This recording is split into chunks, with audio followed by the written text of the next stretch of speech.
check the mic and make sure it sound right, boys.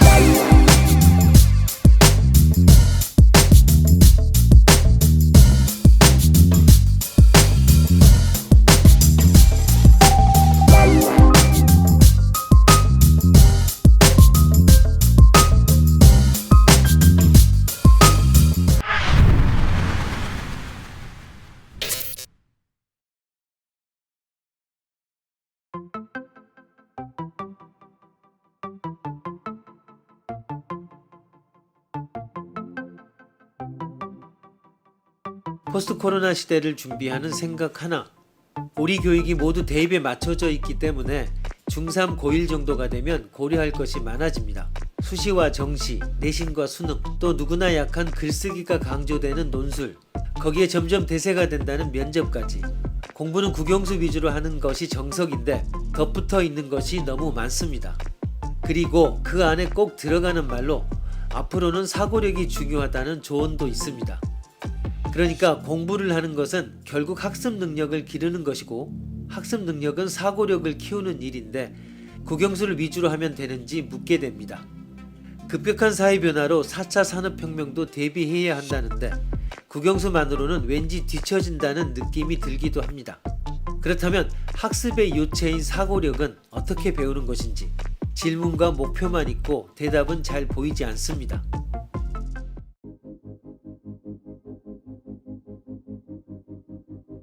유튜브 제 채널 5분 후 세상이 제공하는 사고력 훈련을 위한 동영상 시리즈 첫 번째는 100가지 사고력입니다. 당연히 무료 구독인데 수년간의 논술과 대입 컨설팅을 통해 준비한 결정적인 질문과 대답을 쉽게 다가갈 수 있도록 영상으로 만들었습니다. 일부가 아닌 전편입니다. 물론 난이도가 좀 됩니다. 무료이니 여러 번 들으면 됩니다.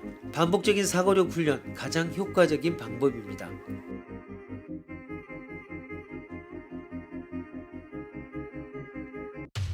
5분 후 세상은 유튜브 지혜 채널을 표방합니다. 단순 암기가 아니라 적절한 난이도의 다양한 사고력 문제를 체계적으로 제공함으로써 궁극의 목표인 학습에 대한 호기심 그리고 능력 향상을 목표로 합니다. 철학자 플라톤은 자기 학원에 기하학을 모르는 자는 이 문을 들어서지 말 것이라는 간판을 내걸어 수학 세계의 이데아를 논하고 그 존재에 몸을 맡겼습니다. 멀리 떨어진 항구에서 렌즈를 이용하여 태양광을 모아 로마군을 불태우고 지뢰를 응용한 투석기와 도르래를 이용한 크레인을 사용하여 적군을 괴멸시킨 시라쿠사의 영웅 아르키메데스는 고대의 발명가이자 엔지니어의 성구입니다. 동시에 원주율의 계산과 무한을 묶어 그 끝을 찾아 미적분의 맹하를 파악한 수학자이기도 합니다. 갈릴레이는 망원경으로 목성 표면을 관찰한 천문학자이며 과학 계몽서의 저자이며 실험을 실시한 물리학자입니다. 해석계학자의 창시자인 데카르트는 수학자이며 뉴턴에 대립하는 물리학자이고 서양 철학의 본질이라는 나는 생각한다, 고로 나는 존재한다 라는 말을 한 철학자였습니다. 나열하기 어려울 정도로 많은 우리가 아는 만능 천재들입니다. 이들은 우리의 롤모델이 되어 4차 산업혁명, 통합사고 등의 이름으로 우리를 짓누르고 있습니다. 4차 산업혁명으로 말하자면 무성한 말의 성찬에 이미 왔다 간 것 같습니다. 몇 해 전만 해도 헬조선이더니 코로나 팬데믹으로 역설적으로 그럴듯한 나라로 보이기도 합니다. 그럴까요? 그렇다면 참 다행입니다. 그런데 우리의 마음도 내 마음도 괜찮은가 묻게 됩니다. 학습 역시 쉬어감이 필요합니다. 놀라는 말이 아니라 목표나 목적 없이 그냥 질주하기를 잠시 멈추고 생각할 시간이 필요하다는 겁니다. 만능 천재를 원하는 사회지만 그 출발점이 사고력에 있다는 것은 분명합니다.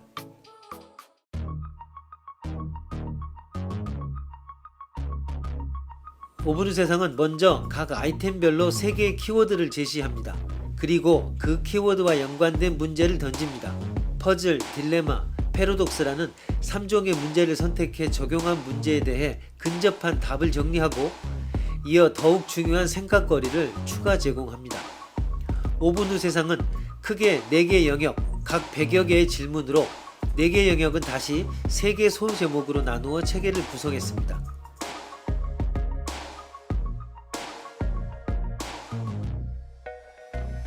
첫 번째, 나와 우리를 돌아보는 100가지 사고력 질문 영역은 털없는 유일한 변종, 우리는 살아남을 수 있을까? 생존의 게임이라는 부제를 달고 있습니다. 첫 번째 큰 주제는 털없는 원숭이를 위한 논리인데, 이는 인간 종인 호모사피엔스에 대한 이야기로부터 시작해 인간의 문제 해결 방식에 문제가 되는 요인들, 그리고 전 우주 속에서의 인류 존재 등에 집중합니다.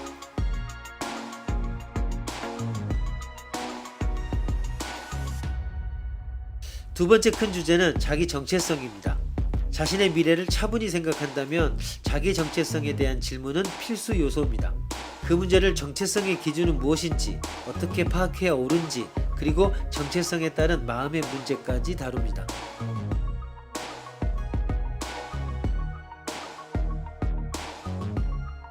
세 번째 큰 주제는 인간 마음, 기계 마음, 그리고 진화입니다. 이는 화두가 되고 있는 인간과 기계의 관계, 그리고 진화에 대한 이야기입니다.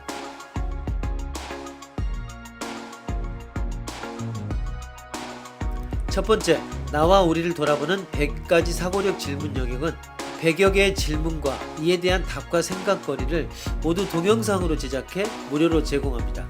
구독자에게 매일 전달되는 메일 뉴스도 미래를 위해 나를 준비하는 좋은 아이템을 재미있게 제공합니다. 유튜브 지혜 채널 5분 후의 세상입니다.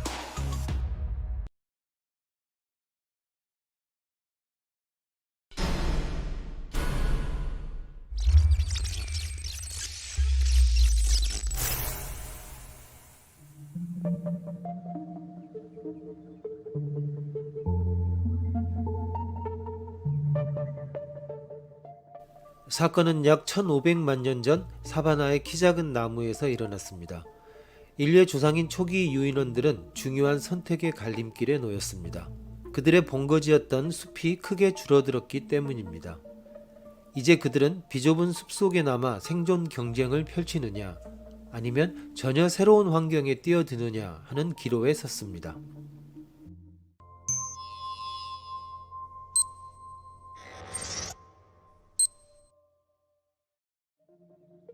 그리고 땅 위에 내려선 초기 유인원들에게 놀랄만큼 강렬하고 극적인 진화가 펼쳐진다.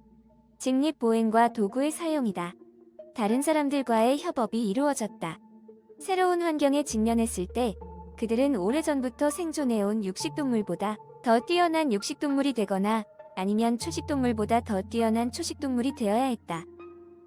원시 인류로부터 현생 인류 호모 사피엔스까지 적어도 서로 다른 24종이 치열하게 경쟁하였다. 20만 년 전 현생 인류가 아프리카에서 이동한 뒤에도 최소 4종의 호모 사피엔스 종이 각자의 특색을 살려가며 다투었다. 결과적으로 그들은 육식동물로도 성공했고 초식동물로도 성공했다. 분명 이는 진화론의 설명이다. 이에 대한 찬반을 떠나 장점을 이야기해 보시오.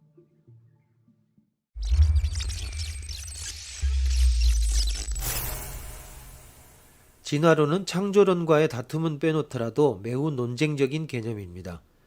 진화론은 때로는 태어나서 성장하고 폐기되는 단계의 의미와 동의어로 사용되기도 하고, 때론 창조와 동일시되기도 합니다. 진화론은 현대에 이르러 첫째, 종의 고정을 거부한다.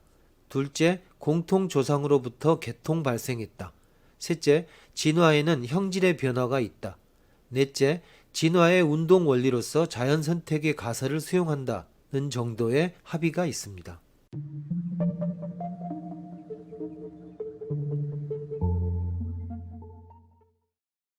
진화론은 찰스 다윈에서 유래하며 인간을 포함하여 생명 있는 모든 종은 긴 계열로 이루어진 기본적인 생명의 형태로부터 계통을 따라서 종의 출현과 종의 분화를 실행하였다라고 간단하게 설명할 수 있습니다. 다윈의 과학적 방법론에서 핵심은 관찰이었습니다. 다윈은 유별난 관찰자였습니다. 다윈은 어릴 적부터 동식물을 열정적으로 유심히 관찰해왔다는 것뿐만 아니라 비그로를 타고 여행하면서 세계 곳곳의 자연과 생명체들을 보고 특히 갈라파고스 섬에서의 관찰 결과를 바탕으로 그의 이론을 형성했습니다. 즉 다윈은 관찰, 개념, 서술이라는 과정을 거쳐 자신의 기본 이론을 세웠습니다. 이 과정에서 관찰된 결과를 엮어가는 능력이 필요했습니다. 곧 관찰 결과에 질서와 의미를 부여할 수 있는 개념이 필요했습니다.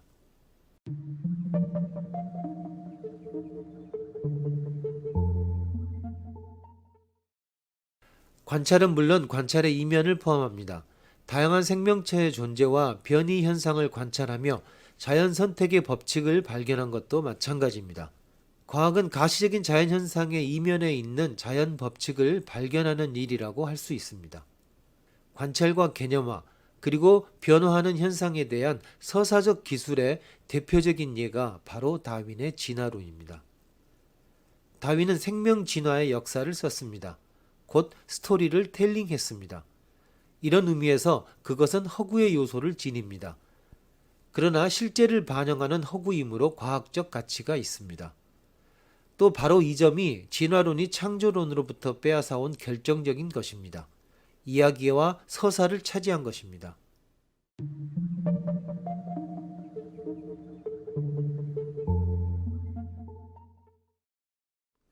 그래서 다윈의 과학 서사를 이해하는데 이야기꾼으로서의 다윈을 전제하기 전에 관찰자와 개념 개발자로서의 다윈을 전제하는 것이 필요합니다. 그러면 이야기꾼으로서의 과학자 다윈을 이해하는 데도 도움이 됩니다. 멋진 신세계의 작가 토마스 헉슬리는 이 쉬운 자연 선택을 생각해내지 못했다니 라고 말했습니다. 이 에피소드는 진화론의 자연 선택이라는 개념이 관찰 자료들을 하나의 플롯으로 정리할 수 있을 만큼 잘 작동한다는 것을 보여줍니다. 이렇게 잘 작동하는 개념을 얻기까지는 다윈이 했던 것처럼 엄청난 변이의 경우들을 관찰했어야 합니다. 다윈의 작업은 관찰과 개념이 과학 분야에서 합리적이고 설득력 있는 스토리텔링을 가능하게 한다는 것을 보여준 대표적인 사례입니다.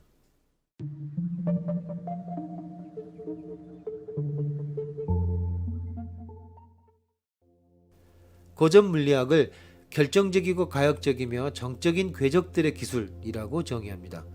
이 기술에는 모든 것이 명확해서 은유적이고 유비적인 것이 끼어들 틈이 없어 보입니다.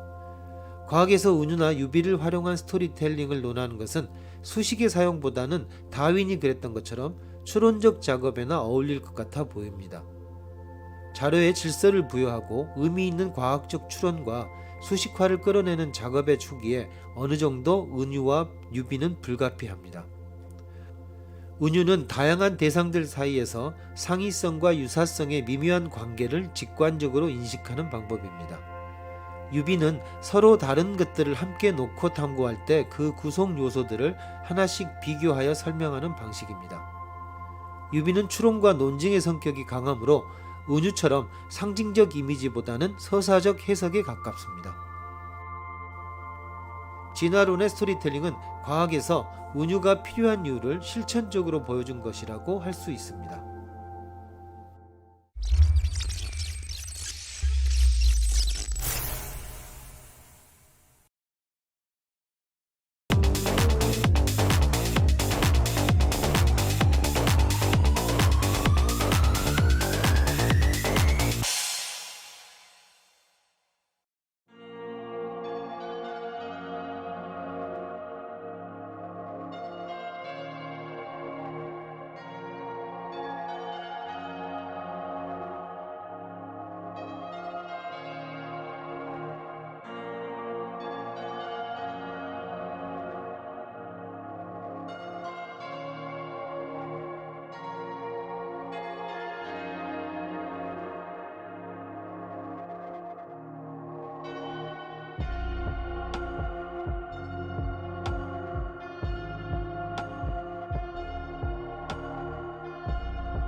현대사회에서 미디어에 의해 스타가 만들어지듯이 영웅도 필요에 따라 만들어진다. 그래서 이제 역사의 주체는 누구인가 라는 질문은 누구를 위한 역사인가로 바꾸어야 제대로 된 물음이 된다.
포스트 코로나 시대를 준비하는 생각 둘. 새해가 시작되면 여러가지 계획을 세우기 마련입니다. 그런데 내일부터 해야지 하고 며칠 지나다 보면 금세 한 달이 훌쩍 지나 있습니다.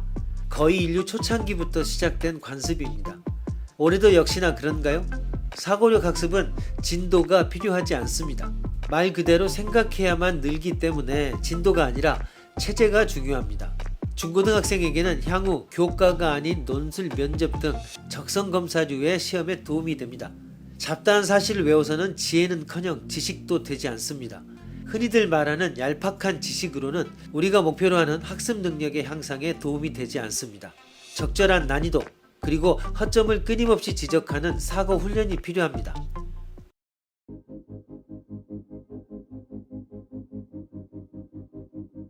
유튜브 지혜 채널 5분 후 세상이 제공하는 사고력 훈련을 위한 동영상 시리즈 두 번째는 100가지 논리력입니다.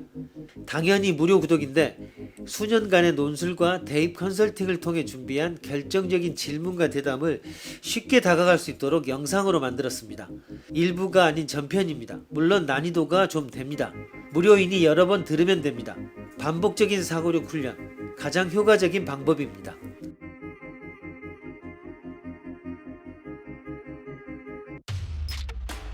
5분 후 세상은 유튜브 지혜 채널을 표방합니다. 단순 암기가 아니라 적절한 난이도의 다양한 사고력 문제를 체계적으로 제공함으로써 궁극의 목표인 학습에 대한 호기심 그리고 능력 향상을 목표로 합니다. 무엇인가가 항상 부족하긴 합니다. 시간이 지나면서 현실에 부딪히면서 뭔가가 우리에게서 많이 빠져나갔습니다. 그러다 보니 우리는 우리에게 자꾸 물어보았습니다. 지금 내가 하는 것이 어떤 용도가 있는가? 더 쉽게는 돈이 되는 일인가 물었습니다. 수학을 배우면 인생에 바로 도움이 되는가? 아닙니다. 그럼 우리는 내내 사기를 당해온 것인가? 결핍에 대한 두려움 때문에 답을 알면서도 집착하지는 않았나? 뭔가 더 큰 목적이 있는 것은 아닐까 물었습니다.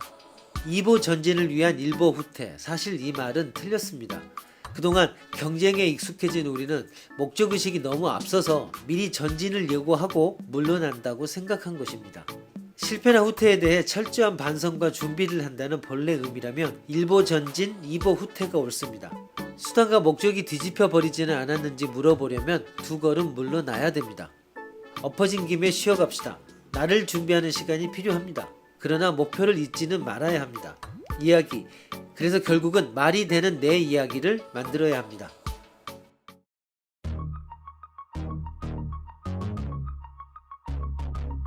오븐 후 세상은 먼저 각 아이템별로 3개의 키워드를 제시합니다. 그리고 그 키워드와 연관된 문제를 던집니다. 퍼즐, 딜레마, 패러독스라는 3종의 문제를 선택해 적용한 문제에 대해 근접한 답을 정리하고 이어 더욱 중요한 생각거리를 추가 제공합니다. 5분 후 세상은 크게 4개의 영역, 각 100여 개의 질문으로 4개의 영역은 다시 3개의 소제목으로 나누어 체계를 구성했습니다.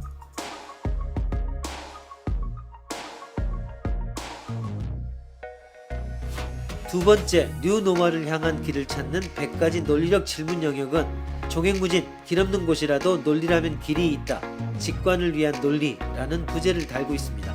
첫 번째 큰 주제는 논리와 여행하는 법인데 이는 사고의 방법으로 논리가 왜 필요한지 그리고 이를 잘 활용하기 위해 무엇이 필요한지 제시합니다.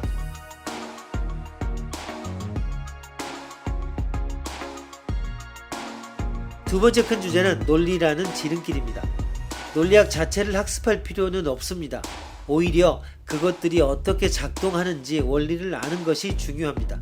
그래서 이런 논리를 활용해 현실의 문제에 얼마나 잘 대처할 수 있는지 신뢰를 들어 설명합니다.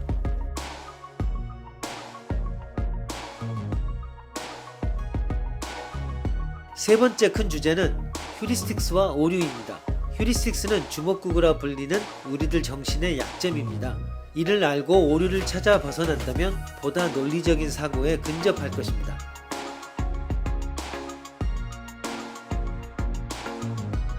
두 번째, 뉴노멀을 향한 길을 찾는 100가지 논리력 질문 영역은 100개의 질문과 이에 대한 답과 생각거리를 모두 동영상으로 제작해 무료로 제공합니다. 구독자에게 매일 전달되는 내일 뉴스도 미래를 위해 나를 준비하는 좋은 아이템을 재미있게 제공합니다. 유튜브 제 채널 5분 후의 세상입니다.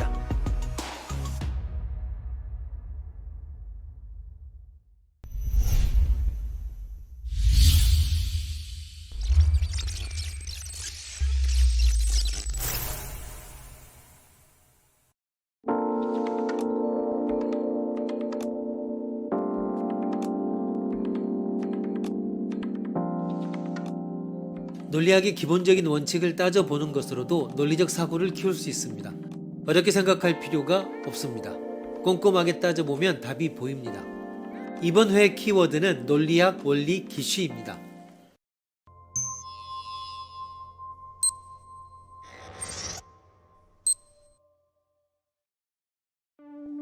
올해 안에 핵전쟁이 일어나는 것을 다음과 같이 증명할 수 있다. P가 참이라면 올해 안에 핵전쟁이 일어난다. 문장 P의 문장 속의 P는 안의 문장 자신을 가리키고 있다. 초반 P가 참이라고 가정하자.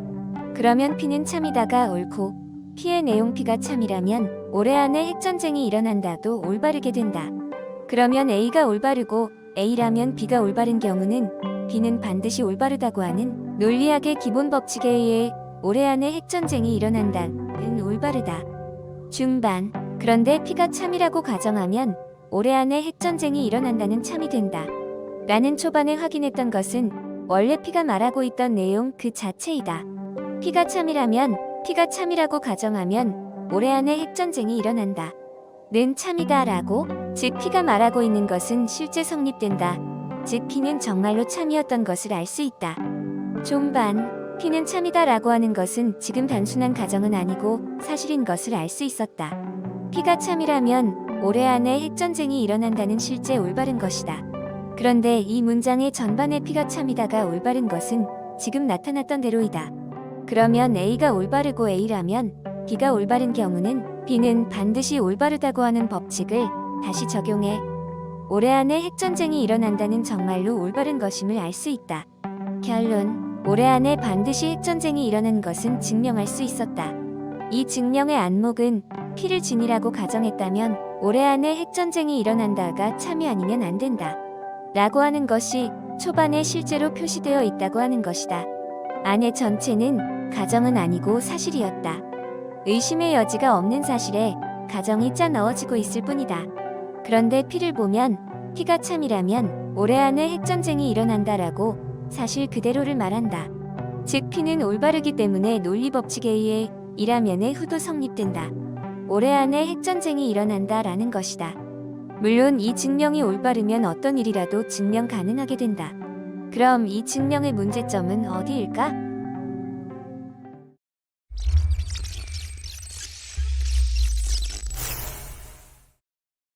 P라고 하는 문장의 내용이 P가 참이라면 올해 안에 핵전쟁이 일어난다라고 하는 곳에 원래의 문제점이 있습니다. 자기 언급을 안이하게 인정하면 변변치 못한 것이 돼버립니다. 그러나 자기 언급이니까 안 된다라고 하는 것은 대답이 되지 않습니다. 무해인 자기 언급도 많이 있기 때문입니다. 그런데 다음과 같은 대답을 생각해낼 수도 있습니다. 이 증명은 P를 참으로 가정한 결과를 조사한 것으로 P가 가짜인 경우를 시험하지 않은 것은 아닐까? 라고 하는 대답입니다. 그럼 해봅시다. P를 가짜라고 가정합니다. P의 부정이 참이라고 하는 것입니다. P가 참이라면 올해 안에 핵전쟁이 일어난다는 바꾸어 말하면 P가 참인데 올해 안에 핵전쟁이 일어나지 않는다라는 것은 있을 수 없다이니까 그것의 부정은 P가 참인데 올해 안에 핵전쟁이 일어나지 않는다. 즉 P가 참 또한 올해 안에 핵전쟁이 일어나지 않는다입니다. P가 가짜라고 하는 가정에 의해 위의 문장이 참이지만 전반 P는 참이라고 하는 것이 가짜이기 때문에 그 후에 또한 뭐뭐뭇이 붙은 문장 전체는 더욱더 가짜입니다. 즉 P의 부정은 가짜입니다. 이것은 모순입니다. 즉 P는 가짜일 수가 없는 것입니다.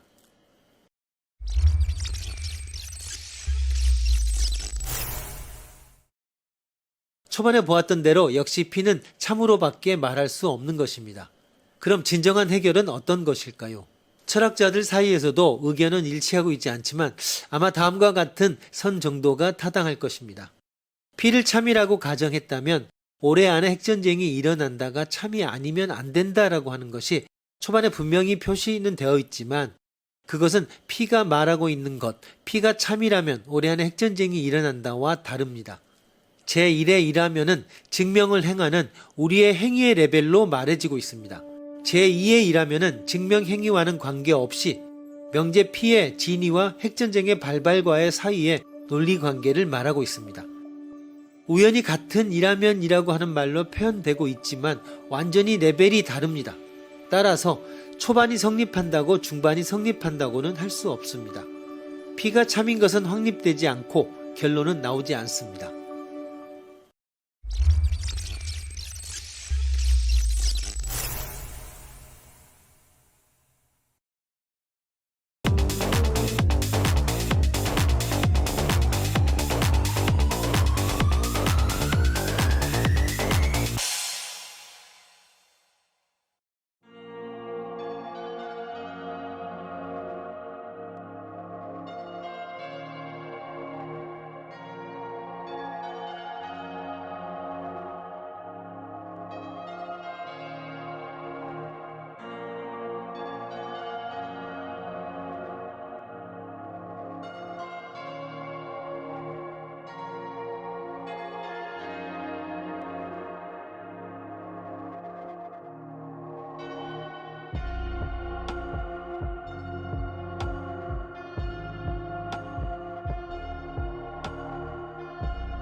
이러한 여론 주장에는 정부 출연 연구기관뿐 아니라 학자, 방송, 신문 등 언론까지 총동원됐다.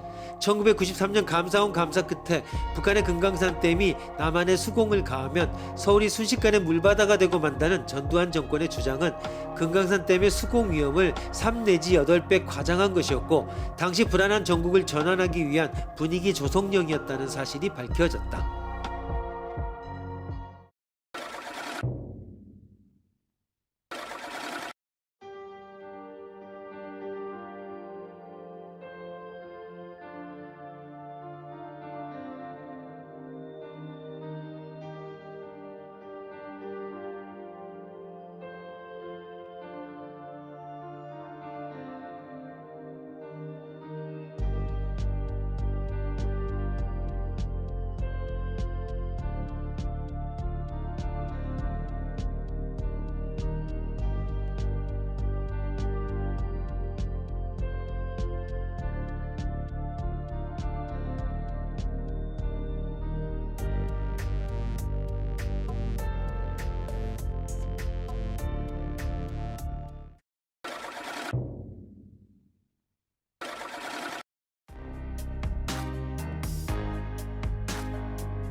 포스트 코로나 시대를 준비하는 생각 셋.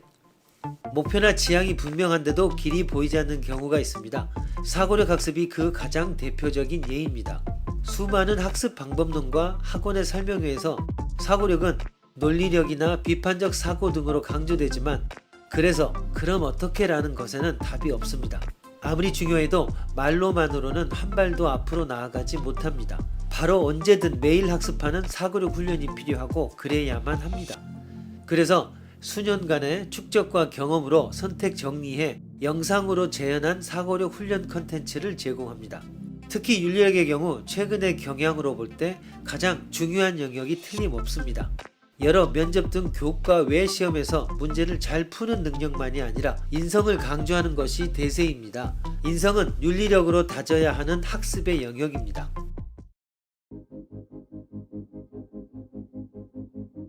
유튜브 제 채널 5분 후 세상이 제공하는 사고력 훈련을 위한 동영상 시리즈 세 번째는 100가지 윤리력입니다. 당연히 무료 구독인데 수년간의 논술과 대입 컨설팅을 통해 준비한 결정적인 질문과 대답을 쉽게 다가갈 수 있도록 영상으로 만들었습니다. 일부가 아닌 전편입니다. 물론 난이도가 좀 됩니다. 무료이니 여러 번 들으면 됩니다. 반복적인 사고력 훈련, 가장 효과적인 방법입니다.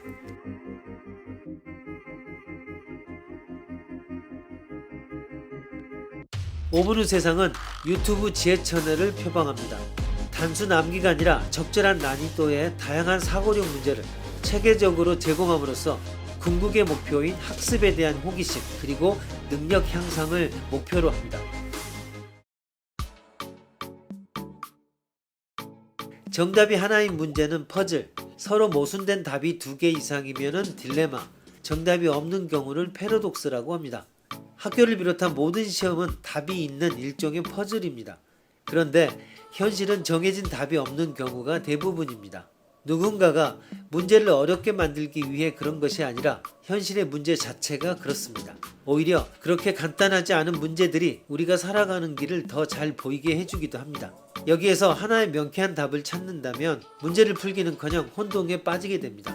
문제에 맞서야 합니다. 다행히도 우리는 원시시대에 살고 있지 않기 때문에 물리적으로 대항하지 않습니다. 머리로, 정신으로, 사고로 맞섭니다. W. 제임스의 말이 다시 필요합니다. 우리 세대의 가장 위대한 발견은 한 인간이 태도를 바꿈으로써 자기 인생을 바꿀 수 있다는 사실의 발견이다. 그래서 수학이 실생활에 무슨 도움이 되는가 묻는 것은 의미가 없습니다. 당장의 실용성을 전제로 한 질문에 답해봐야 소용없습니다. 문제를 대하는 태도를 바꾸는 것이 관건입니다.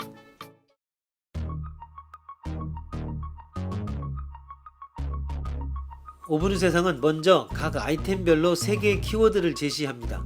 그리고 그 키워드와 연관된 문제를 던집니다. 퍼즐, 딜레마, 패러독스라는 3종의 문제를 선택해 적용한 문제에 대해 근접한 답을 정리하고 이어 더욱 중요한 생각거리를 추가 제공합니다. 5분 후 세상은 크게 4개의 영역, 각 100여 개의 질문으로 4개의 영역은 다시 3개 소제목으로 나누어 체계를 구성했습니다.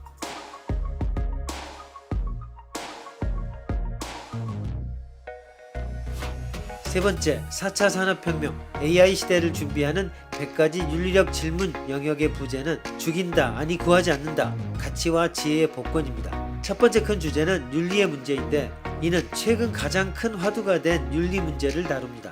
윤리는 단순히 착하게 사는 문제가 아닙니다. 특히 4차 산업혁명기라면 윤리의 문제는 이제 선택의 문제가 아니라 필수가 됩니다.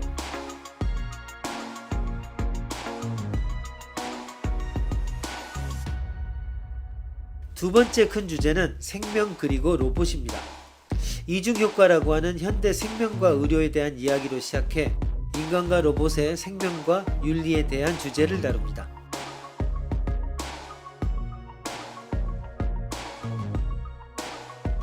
세 번째 주제는 공정한 분배입니다. 현대사의 가장 큰 문제인 정의의 문제는 바로 분배의 문제입니다. 그래서 분배와 선택의 합리성 문제는 반드시 깊게 생각해 볼 문제입니다.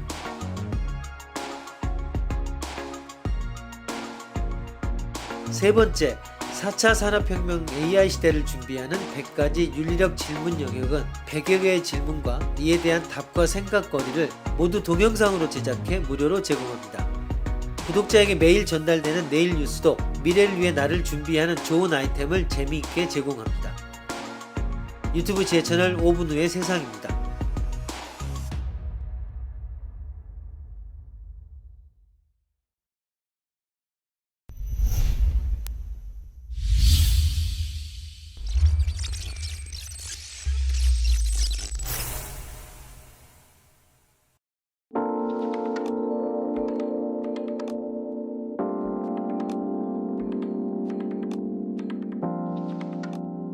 스스로는 이유를 몰랐던 갖가지 과제나 현상에 대해서 수학을 이용하여 설명할 수 있는 경우도 있고 다른 이나 책의 설명을 통해서 이해하게 되어 감동을 맛보는 경우도 있습니다.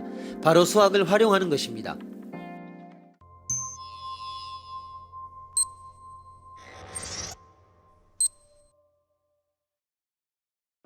(3과 5와 7은) 소수이다. 소수란 1과 그 자신 이외로는 나눌 수 없는 이 이상의 정수이다. 그런데 쌍둥이 소수와 비교하면 3, 5, 7은 세 쌍둥이 소수라고도 부를 수 있을 것이다. 이 세 쌍둥이 소수는 그 밖에도 존재할까?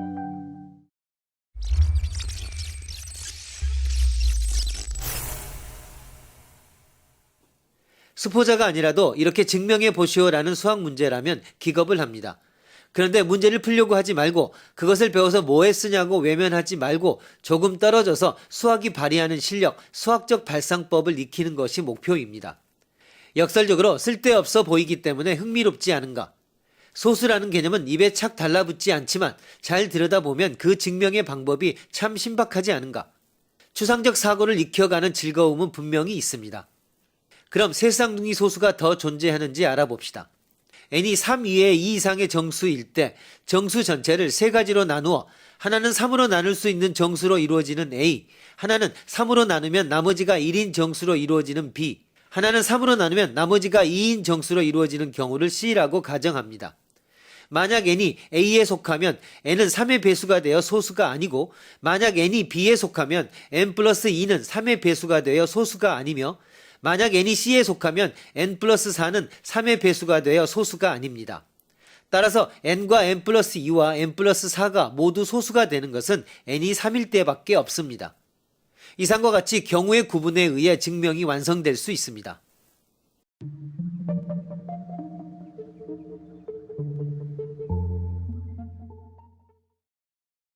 난치병의 치료법에 먹는 약 A, 온천 B, 식사 C가 있다고 가정합시다. A, B, C를 여러모로 조합하면 얼마간 개선될 것이다 라고 말하는 것이 적절하지만 만약 A만 계속 먹으면 한 달 후에 완치된다라는 광고를 들으면 A를 구입하는 환자가 약국에 세도하게 됩니다. 이렇듯이 어떤 하나의 요인만으로 해결된다라는 말을 들으면 그것에 대한 관심은 집중되는 경향이 있습니다. 심지어 어려운 문제를 해결하기 위한 요인을 하나로 하고 싶어하는 경향이 자주 있습니다. 집단이 불운한 사건에 말려들었을 때 그 중에 한 사람에게 책임을 전가해버리는 것이나 경기 침체의 원인을 정부의 정책 탓으로만 돌려버리는 것, 남녀 사이가 서먹서먹해졌을 때 상대방의 한 번의 실수만을 그 이유로서 말하는 것 등 여러 가지 예를 들 수 있습니다. 그러나 실제로는 그렇게 단순한 경우는 적으며 어떤 현상에는 다양한 변수가 요인으로 작용하는 경우가 대부분입니다. 그런데도 일반적으로 어려운 문제를 해결하기 위한 요인을 하나로 하고 싶어하는 배경에는 학교 교육의 수학에서 일변수 함수만 학습해온 사람들이 많은 것도 있습니다. 이와 같은 특히 어려운 문제를 해결하기 위해서는 단순한 일변수적인 발상을 하지 않도록 주의해야 합니다. 한편 성격이 너무 꼼꼼한 사람은 문제를 해결하기 위해서 요인을 늘어놓거나 무엇이든지 잘 알아채는 성격을 가진 사람이 다양한 선택 상황에서 결정 요인을 열거하는 현상도 있습니다.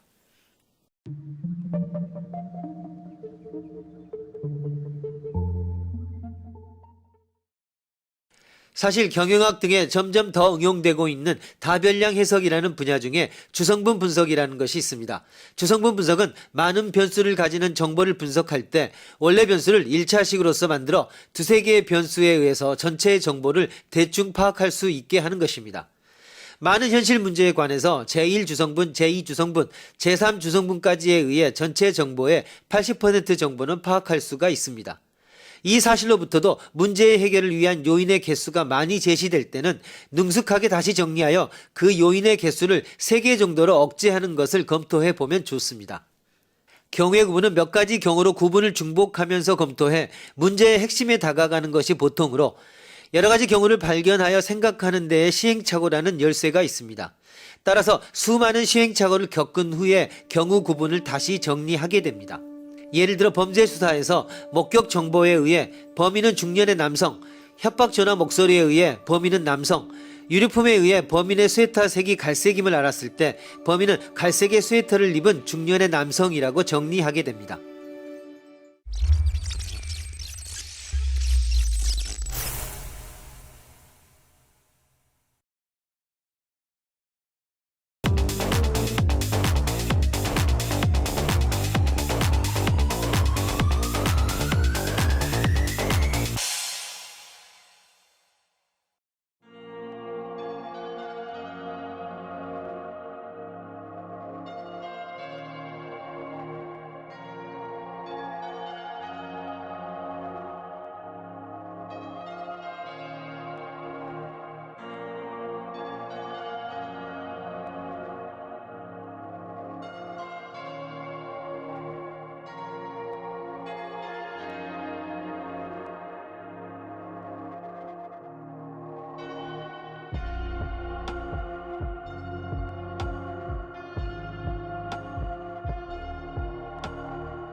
오늘날 생산량이 이처럼 커진 것은 과학기술의 발전 때문이 아니라 전적으로 우리가 갖고 있는 사회제도 덕분이다. 즉 우리가 현재 그 안에 살고 있는 사회제도는 부의 불평등을 허용하였고 그 덕분에 모든 사람들은 최소의 비용으로 최대의 양을 생산하도록 고무되었으며 그 덕분에 오늘날과 같은 부의 축적이 가능했던 것이다.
포스트 코로나 시대를 준비하는 생각넷.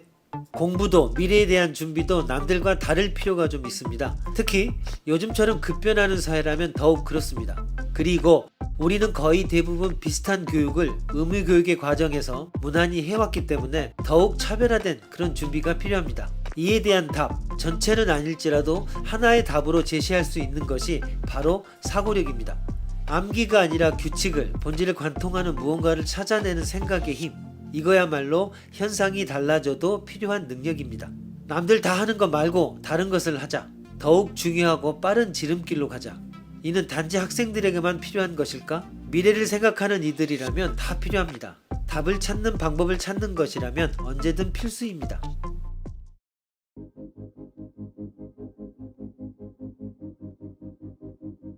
유튜브 지혜채널 5분의 세상이 제공하는 사고력 훈련을 위한 동영상 시리즈 네 번째는 수학과 과학을 위한 100가지 돌파구입니다. 당연히 무료 구독인데 수년간의 논술과 대입 컨설팅을 통해 준비한 결정적인 질문과 대답을 쉽게 다가갈 수 있도록 영상으로 만들었습니다. 일부가 아닌 전편입니다. 물론 난이도가 좀 됩니다. 무료이니 여러 번 들으면 됩니다. 반복적인 사고력 훈련, 가장 효과적인 방법입니다.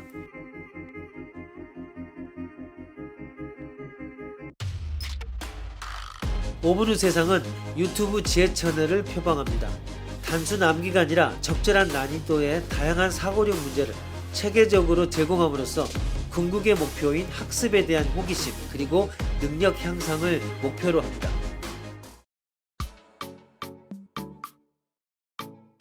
우리의 롤모델인 만능 천재는 미래 능력 가치의 척도로도 보입니다. 그런데 안을 들여다보면 그들은 아마도 은유의 천재가 아니었을까? 아리스토텔레스는 가장 탁월한 인간을 은유하는 인간이라고 했습니다. 은유하는 인간이 인간 가운데 가장 세다는 말입니다. 은유를 통해서만 인간은 창의적인 활동력으로 삶의 영토를 확장하고 세상을 윤택하게 할 수 있습니다. 그런 사람은 당연히 보통이나 일반을 넘어서서 지배자의 반열에 오릅니다. 은유란 바로 협력한다는 뜻입니다. 협력은 아무런 공감대 없이 단절되어 있는 것들끼리 딴살림을 차리다가 서로 연결되어 공감대를 넓혀가는 과정입니다. 이런 이유로 연결과 협력과 은유와 창의는 모두 한 가족입니다. 은유란 이질적인 것들 사이에서 유사성을 발견하면서 시작됩니다. 전혀 다른 것으로 간주되던 이질적인 것들 사이에서 유사성을 발견한 후 그 유사성을 근거로 연결합니다. 은유가 일어난 것입니다. 이 연결을 통해서 인간은 자신의 세계를 전략적으로 확장할 수 있습니다. 확장이 개시되도록 꿈을 꾸는 일이 상상이고, 확장의 전개를 시도하는 의지가 창의이고, 창의의 결과가 창조입니다. 스티브 잡스가 창의성은 연결하는 것이다 라고 말한 것의 의미입니다. 따라서 창조와 창의의 능력을 발휘하는 것보다 더 위대한 일은 없으므로 인간 가운데 가장 탁월한 인간은 은유하는 인간일 수밖에 없습니다.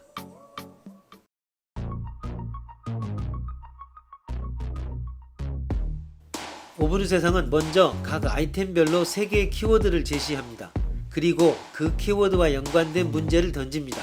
퍼즐, 딜레마, 패러독스라는 3종의 문제를 선택해 적용한 문제에 대해 근접한 답을 정리하고, 이어 더욱 중요한 생각거리를 추가 제공합니다.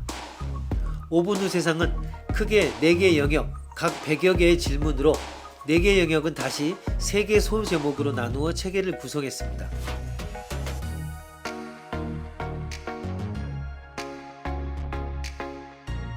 네 번째, 수학과 과학을 재활용하기 위한 100가지 돌파구 영역의 부제는 우리는 이미 다 배웠다.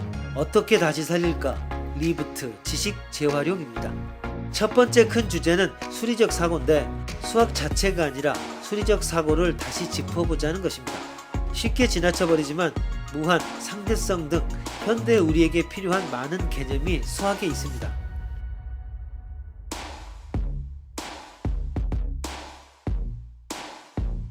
두 번째 큰 주제, 확률과 집합은 바로 현실 생활에 활용됩니다. 그럼에도 피하려고만 하는데 사실을 알고 보면 아주 흥미롭습니다.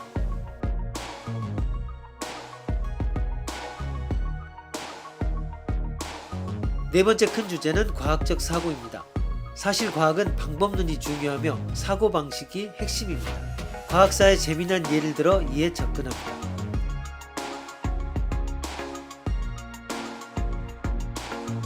네 번째, 수학과 과학을 재활용하기 위한 100가지 돌파구 영역은 100개의 질문과 이에 대한 답과 생각거리를 모두 동영상으로 제작해 무료로 제공합니다.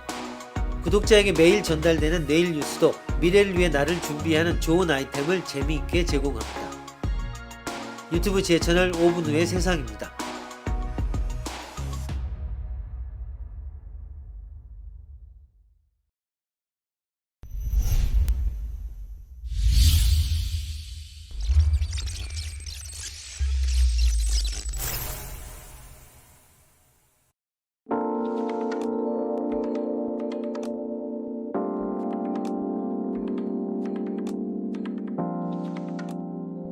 영국 드라마 셜록에도 활용된 설정입니다.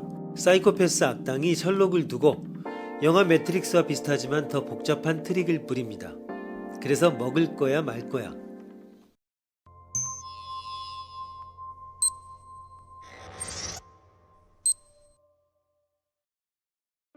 닥터 사이코는 여러 번 나를 대상으로 대처 능력을 알아보는 실험을 해대는 귀찮기 짝이 없는 친구이다. 어느 날 함께 식사를 한 직후에 닥터 사이코는 말도 안 되는 말을 했다. 이 정제는 지난번 말의 안락사에 사용한 동물 A이다. 마시면 한 알로 인간은 확실히 죽지만 다른 동물 B에 대해서는 확실한 해독제이다. 즉 A와 B를 양쪽 모두 마신 사람은 생명에 별 이상이 없고 불쾌한 정도의 부작용을 일으킨다. 그런데 사실 내가 지금 마신 커피 안에 미리 B를 넣어두려고 생각했다. 정말 넣었다고 생각해? 당신은 깜짝 놀랐다. 닥터 사이코는 충분히 그럴 녀석이다. 걱정할 필요 없어. 이 A를 줄게. 내가 이 정제를 마실 것이라고 내가 예측했을 경우 커피에 B를 넣지. 그리고 내가 이 정제를 마시지 않을 것이라고 내가 예측했을 경우에는 커피에 B를 넣지 않지. 이 기준으로 B를 넣을까 넣지 않을까를 결정했어. 그리고 실제 그랬지.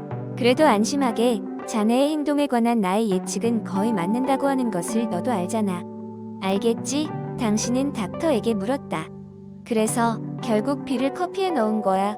아닌 거야? 그러나 닥터 사이코는 현명한 판단을 하길 바래. 라며 가버렸다. 그럼 당신은 어떻게 하겠는가? 닥터 사이코의 예측이 올바를 확률을 필요하고 어느 쪽이 현명한 건지 알아내 보시오.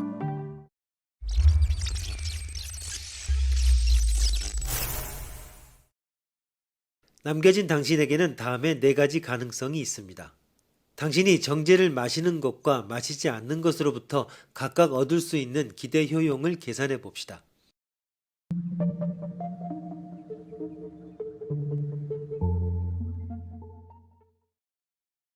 A. 닥터 사이코의 예측이 당신은 정제를 마신다일까 아닐까에 관계없이 예측이 올바른지 어떤지에 주목해 올바를 확률을 P로 나타내는 경우입니다.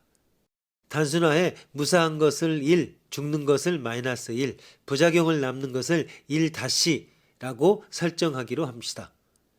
그러면 마시는 것의 효용은 이렇게, 마시지 않는 것의 효용은 이렇게 계산이 됩니다. 양자를 비교하면 P 곱하기 1-1-라고 하는 아주 작은 차이로 마시지 않는 것의 효용이 큽니다. 이 우열은 P가 어느 정도의 확률이어도 변하지 않습니다. 따라서 당신은 정제를 마시지 않는 것이 좋습니다.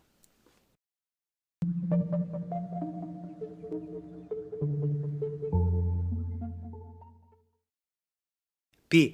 닥터 사이코의 예측이 올바른가 아닌가에 관계없이 당신은 정제를 마신다인지 아닌지에 주목해 그 확률을 P로 나타낸 경우입니다.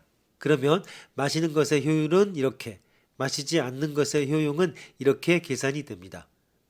그래서 마시는 것의 효용 빼기 마시지 않는 것의 효용을 계산하면 3P 더하기 P-2가 됩니다.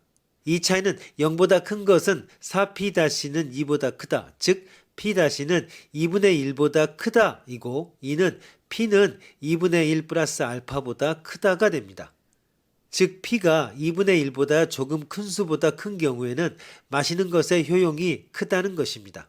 P가 2분의 1보다 분명히 큰 경우란 닥터 사이코가 당신은 정제를 마실 것이다 라고 예언한 확률이 반반보다도 분명히 큰 경우입니다. 예를 들어 만약 닥터 사이코가 당신에게 정제 A를 마시게 해 그 부작용을 관찰하고 싶다면 닥터 사이코는 당신이 정제를 마셨을 때 죽는 것이 아니라 부작용을 경험하도록 중화동물 B를 커피에 넣어두었을 것입니다. 그리고 그 경우에는 닥터의 예언은 당신은 정제를 마실 것이다 임에 틀림없다는 전망이 크다 라고 당신이 생각하면 P가 2분의 1보다 분명히 크게 돼야 당신은 정제를 마시는 것이 좋습니다. 그러나 이상합니다. A와 B가 모순된 결론이 나와버렸습니다. 어느 쪽이나 의사결정 이론의 기대 효용의 계산에 의거한 결론입니다. 닥터 사이코의 예언의 진위를 중시해야 할 상황이라면 A의 계산 쪽에 중점이 놓여 있고 예언의 내용을 중시해야 할 상황이면 B의 계산이 더 무게가 실릴 것입니다. 닥터 사이코의 예언에 어느 측면이 중시되어야 할 것인가에 대해서는 상황의 구체적인 세부가 정해지지 않으면 판단 내릴 수 없습니다. 확률의 개념이 애매하다고 하는 것보다 확률을 어떻게 의사결정에 응용해야 할 것인가를 좌우하는 요인이 미결정된 것이 문제점입니다.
산업사회까지 문화는 통치의 다양한 수단으로 작용하여 왔다. 즉 정치, 경제, 사회 각 분야의 독립적인 통치 기제로서 그 역할을 담당해 왔다. 그러나 사이버 스페이스 상에서의 문화는 지식과 기호, 이미지, 그리고 리얼리티를 결합시키는 창조적인 방안으로 통치 권력의 핵심적 지위를 담당하게 된 것이다.